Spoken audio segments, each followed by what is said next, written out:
Hey guys, I'm Steff, and welcome to my beauty stash.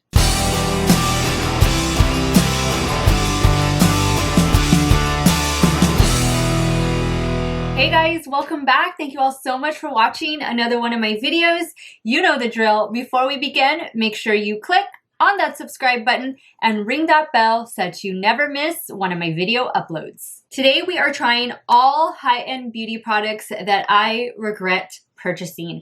I've had these in my stash for quite some time, guys, so it's nothing recent that I've purchased, but a lot of these products, guys, are really well loved by a lot of you out there. So no offense to anyone who has some of these products in your holy grail status. It's just that these products have not taken well to me. I have maybe not learned how to use them properly, or they just don't sit well on my skin. For whatever reason, guys, they are products I wish I would have returned instead of holding on to and trying to make them work. I am going to leave the name, description, and price of each product that I use at the bottom of the screen for your reference. So if you want to see all of the products that I regret buying, keep on watching. So the first product we're doing is obviously primer, and this is a well-loved primer, but it just never worked for me. I think my expectations outseated the actual performance of this product. So here it is. This is the Hourglass Mineral Veil. This was said to be really good for oily skin, to really help mattify the oily areas on the face. And they say you don't need a lot. So like really that's pretty much all you need right there. Feels nice, it goes on nice. I just don't feel like it really made that big of a difference. Not the kind of difference that everybody was saying it made.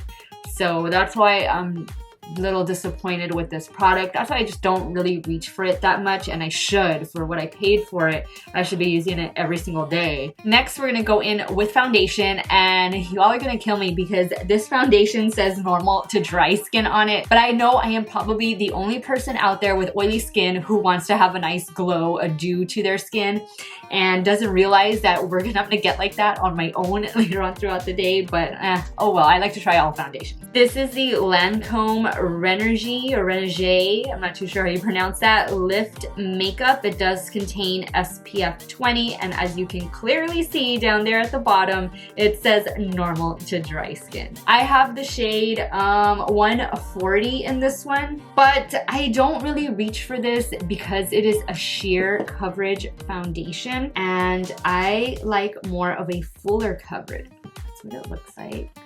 Now, what I'm going to use to apply this foundation with is another product that, again, just, I don't know, it was a hyped up product. I saw my favorite beauty influencers using it, and I wanted to try it too. This is the Stands Out Beauty Makeup Sponge. It's pretty much like the foam that's on your memory foam mattress topper or memory foam mattress. That's exactly what it looks like. That's exactly what it feels like, except it's a little more pliable. It's a little softer than that. But I didn't really notice a change in my makeup application, and to be honest, I kind of felt like it left the little sponge marks that are there. I don't know if you think the camera picks it up, those little sponge marks. I felt like it left them on my face. So I've already wet this one. It is damp, and let's use this to apply the foundation. So see, like, look right there. I don't know if you all can see. It looks like there's little sponge marks on my face. My beauty blender doesn't do that. My Wet n Wild sponge doesn't do that. I don't know, maybe because that's where my larger pores are. And I also feel like it soaks up a lot of product too. So this is with one application of the Renegade Lift Makeup from Lancome. As you can see, it is a sheer light coverage foundation, and this was 4 pumps. So I'm gonna pump out one more, and I'm gonna see if I can build it up on my cheek area a little bit. And it is a good foundation. Don't get me wrong. It's not a bad foundation. Not one that I reach for, you know? Like I told you guys in one of my earlier videos not too long ago, I'm really kind of starting to embrace the idea of a sheer coverage foundation. So maybe this is going to be something that I'm going to be reaching for come spring and summer. All right, so I'm happy with the way this looks right now. I think it did an okay job with building up in the areas that I needed it to build up in. So let's move on to concealer. Now I know for sure I am probably one of the only people out there, and if you're with me on this, please leave me a comment down below, that just really didn't totally get on the Charlotte Tilbury Magic Away Liquid Concealer train. Guys, I've had this in my collection for maybe 6 months now, 7 months now, and I'm almost out of it. So I hope I have enough left to make this video with. But it just really, it didn't blow me away. It didn't give me the magic away effect that all of Charlotte Tilbury's products claim to have. I do enjoy her brand. I enjoy other products from her brand, but this just never caught on. I just never caught on to this. And yeah, I don't really even like this one. It's really hard for me to open for some reason. Okay, so here is the applicator on that. I'm not a fan of the applicator. As you can see, some of the product gets down here, and I think that's what makes it difficult to open at times. But let me turn it down here at the bottom. And see, mine is like drying up already, that it was supposed to give the eye area or wherever you placed it. And I'm gonna use my finger to blend this out with. I just don't feel like this really leaves my under eye as blurred or as smooth as it claims to. You can see that. I mean, it did cover. It does a good job at that, but I don't know, for the price and for this applicator that it has, it's not doing any magic for me. All right, so I didn't apply that concealer all over my face. I just wanted to keep it a little bit on my forehead and under my eyes. The next product I have is setting powder. Now, this is a setting powder that maybe I'm just not using it right. I have a travel size version of it as well. So I have the larger version here at home, and I have the travel one in my travel bag.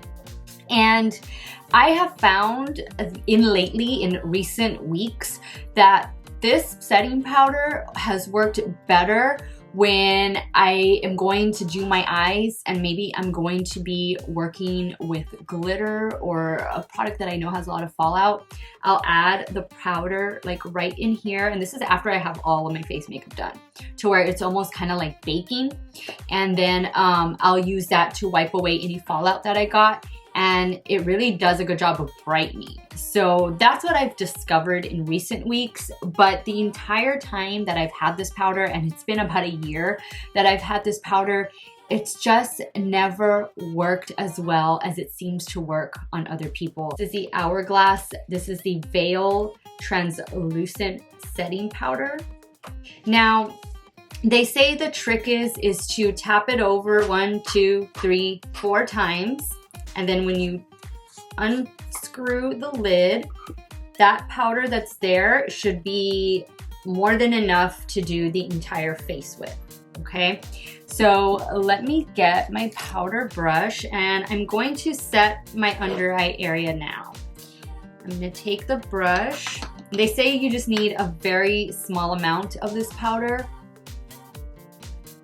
I just feel like when I use this powder, and I use it as the only powder, meaning it's like the first powder that goes on top of my concealer, I feel like it cakes it up a little bit, especially like on my under eye area. And that's why I said, I don't know if I'm using this wrong. I have no idea. If you have any suggestions for me, guys, on any of the products that I am trying today that haven't worked for me, please leave me a comment. Let me know what else I can do to make them work, because these were all pretty expensive products and they've kind of just been sitting there in my drawers.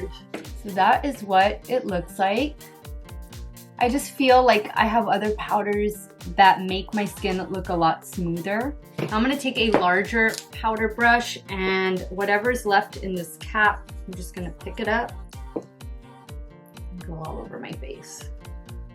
Next up is a palette from NARS, and this is the Hot Nights Face Palette. I bought this at the beginning of the summer. Actually, no, it was in May of last year, and I haven't gotten a lot of wear out of it. I just don't feel that the colors really stay or have lasting power on my skin. I really wasn't impressed with the bronzer or the highlight. And I bought this because of vacation. I thought, you know, this could be the one palette that I travel with. It has the bronzer, the highlighter, and I could use all of those shades in my eye look. I could even try and use some of these as a blush. So I thought it would just be that one and done face palette, but I really didn't like the tones. I didn't like the way the shades looked on me, and I didn't like how they stayed on. So we're gonna go in with the bronzer shade right here.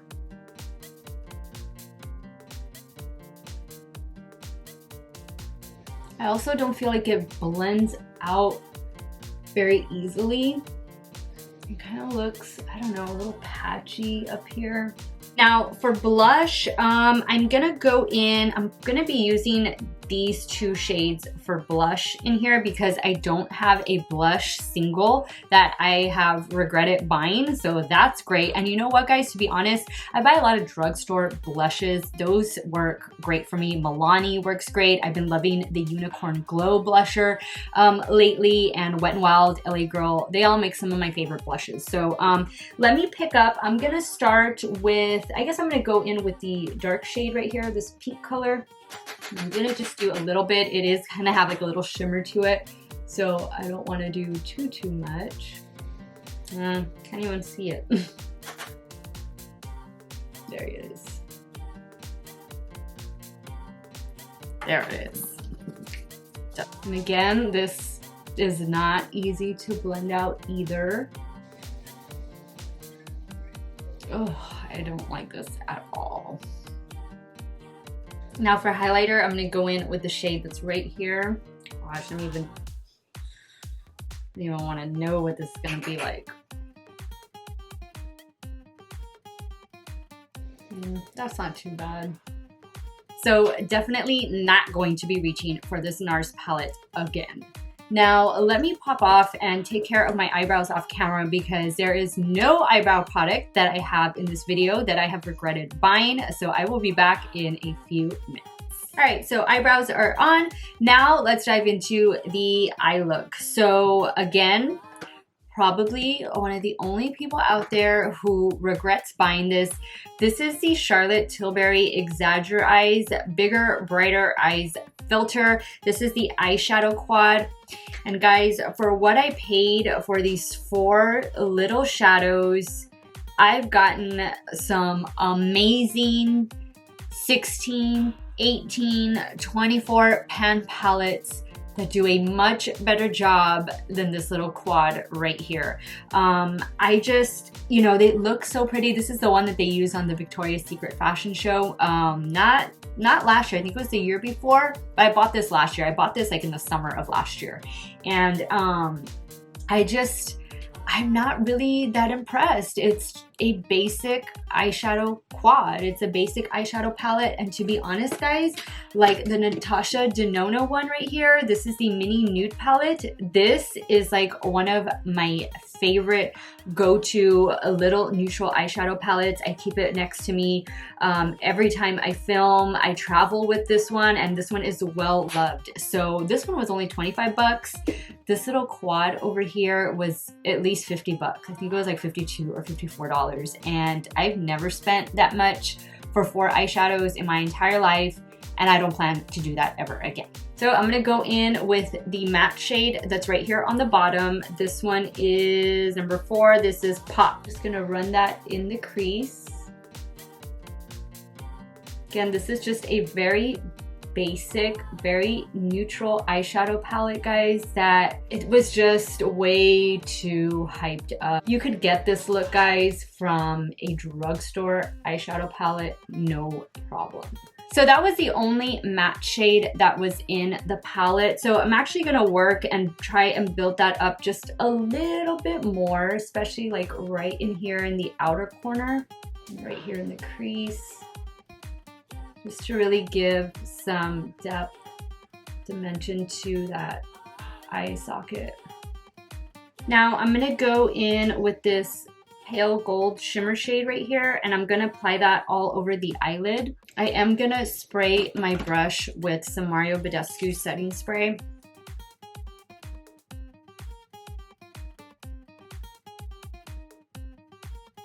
Now I'm gonna go in with this really pretty, and this I think is the shade that was the selling point. This is number 3, this one is Define. So I'm gonna place that all over the eyelid, right where I just laid down that pale gold color. I'm gonna do that with my finger.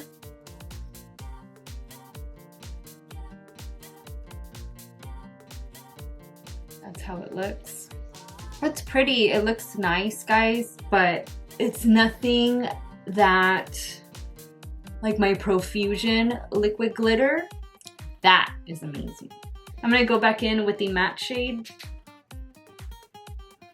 Just kind of work that in the crease, kind of clean up. Now I'm gonna run some of that matte shade on the lower lash line.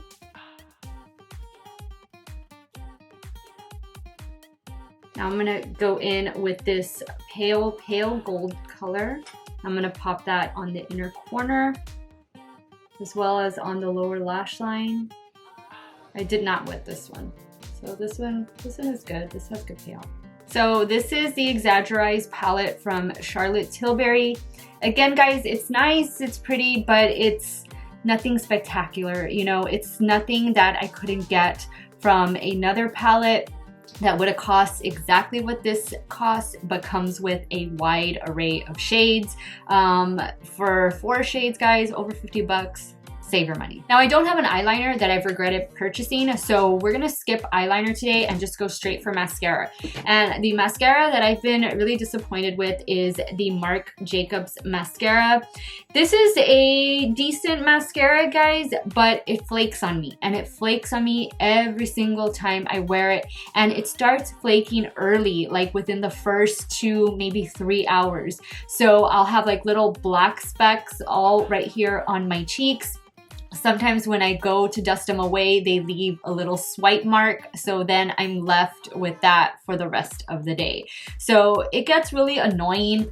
It does a good job with lengthening, and it does a good job with, I don't know, I think it's just pretty much lengthening. Let's find out, because it's been a minute that I don't use this one. I don't remember on the separation. All I seem to remember is that it flakes.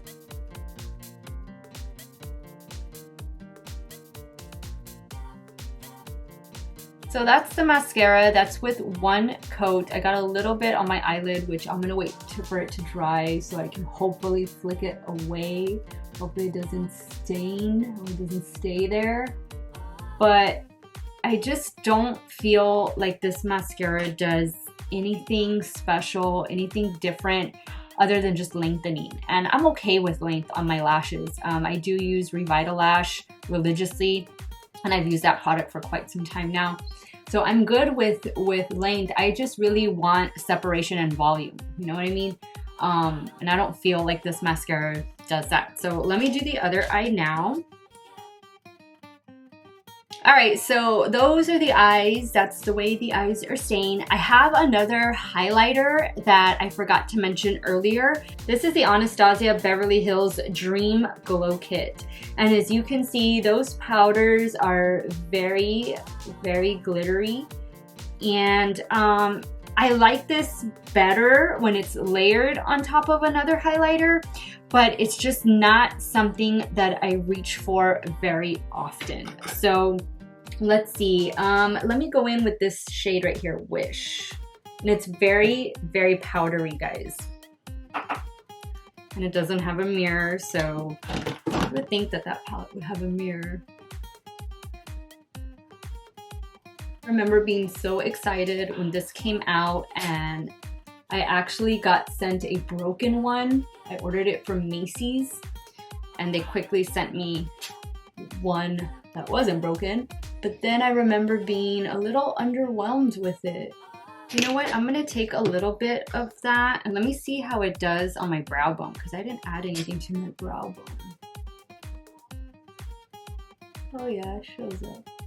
Now for setting spray, this one is probably gonna be one that I throw away after today. And this one is the Too Faced Festival Refresh Mystical Effects Setting and Refreshing Spray. Now I really like the scent on this. It's like a dreamsicle scent. And there is a little ball, that's what's rattling around over here. There's a little ball in here so that it could really mix up the product. But the last few times I've been using this product, it was leaving little water droplets all over my face. And it didn't do that the first few times that I used it when I first got it. But shortly after that, I would say maybe about 2 months, 3 months of having this, it started doing that. So it's like I just never reached for it after that. And let's spray. I've always liked the scent. Got some in my hair. But yeah, I can see, let's see. And those little droplets were removing my foundation. Look, I already have a flake from the mascara right there. So it's an illuminating setting spray, and it does hold true to that. It is a illuminating setting spray. I was just so happy when they released this collection. I got this, I got the palette, and I got something else, I don't remember, but yeah, this is old. I'm gonna have to toss it, and I probably should not have bought it in the first place. So last but not least, we have lips, and this is from one of my favorite skincare brands. This is from Glam Glow, and this is the, let me read it. This is the Plump Rageous Matte Lip Plumper Treatment. Now, the packaging on this is really unique. I think, let's see, we turn this way, and then it's like a messy packaging. And then the product is really, really liquidy. And the color is not really what I was expecting. I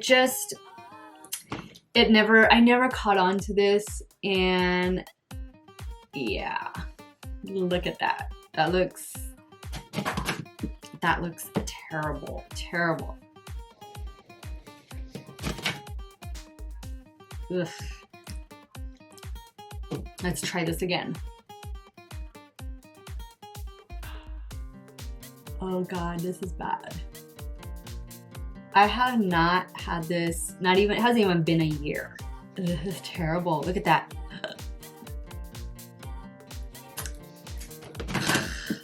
No, we're tossing this in the trash. Ugh. I'm just adding a little bit of this lip gloss I had close by. Alright guys, so this is the completed look using all makeup, high-end makeup that I have regretted buying. It doesn't look that bad, guys. I mean, the eyes are nice. It's a nice eyeshadow palette. The cheeks, no. I don't like the bronzer. I don't like the blush. The highlighter is, yeah, I don't know. It's not my favorite. The lipstick was disgusting. The concealer is just, it never magicked away anything for me, guys. The powder is definitely something that I'm gonna keep on using, and I'm already trying to make it work, and I see how it's working best. I'm learning how to use it for me. The primer, I'm gonna keep using it because, you know, I did pay a lot for it, and you know, it does what it's supposed to. It just doesn't do anything above and beyond that, if you know what I'm trying to say. The foundation, we'll see how how it does. Like I said, I'm trying to get into more sheer coverage foundations, and this is definitely more of a sheer coverage foundation, but it still builds up pretty well. So I'm gonna keep on using that. As far as the other products, I'm gonna use up the mascara too, because you know, I paid like $30 for that mascara, so it's gonna get used. But this is how we look. This is the look I came up with. What do you guys think? Are any of these products your favorites that maybe you can tell me a better way to use them? Are any of these products things that you don't like? Please leave me a comment down below. Let me know that I am not alone in this. I want to thank you guys so much for watching today's video. Remember, if you enjoyed it, please give me a thumbs up. That always helps me out a lot. You guys have a great day or night, wherever it is you all are at. Stay hydrated, guys. Drink that water, and I will see you all real soon. Bye.